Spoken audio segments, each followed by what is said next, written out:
I am the Tofu Golem. Please enjoy the video. You begin by creating the HTML file and an external styles.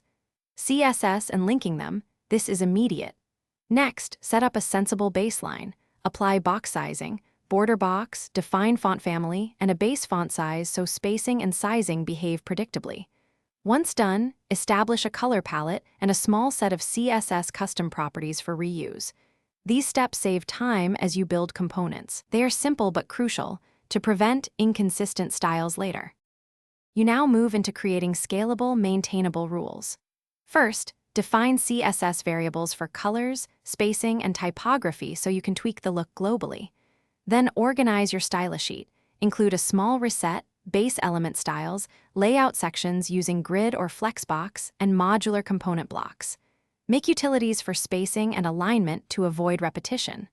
While coding layouts, test responsive breakpoints and ensure graceful degradation for older browsers so the page finish by auditing and optimizing.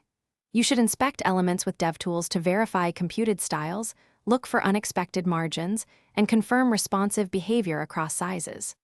Once satisfied, minify and remove unused CSS, and consider combining files or using HTTP/2 to reduce requests.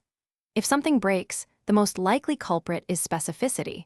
Resolve it with consistent naming like BEM. Use variables for theme overrides or apply small utility classes.